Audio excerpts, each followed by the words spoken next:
suspend their strike.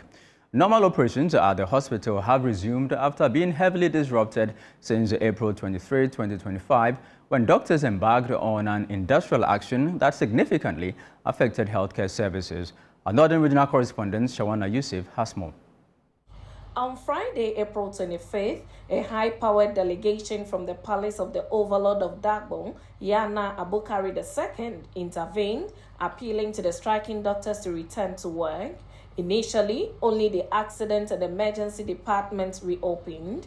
However, the full suspension of the strike was achieved later that day after a meeting between the doctors and the Minister of Health, Kobna Minta Akando. Speaking to the media, hospital management described the restoration of services as a major boost for the facility. To see that patients could not receive any care, and they were that meant a lot of suffering also for patients who came to this hospital.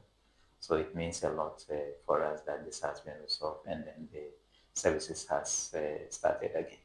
With a full suspension of the strike, which had crippled key departments such as the emergency unit, pediatrics department, and specialist clinic, management referred to the situation that sparked the protest as a blessing in disguise.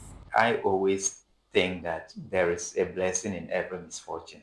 So in as much as what happened in the last week was not the best, it was not pleasant at all in many fronts.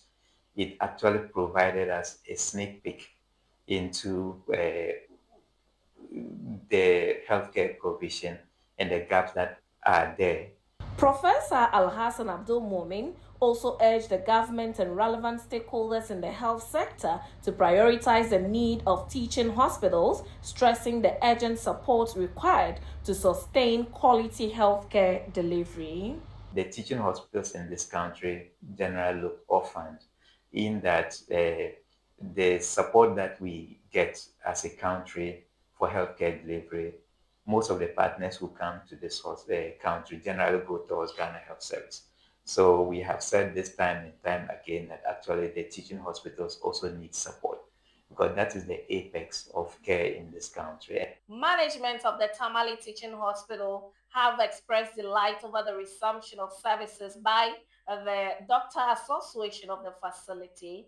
They indicate that the incident that transpired over the past week is a blessing in disguise, and that they call on the ministry to turn attention to most teaching hospitals in the country, which according to them are faced with numerous challenges.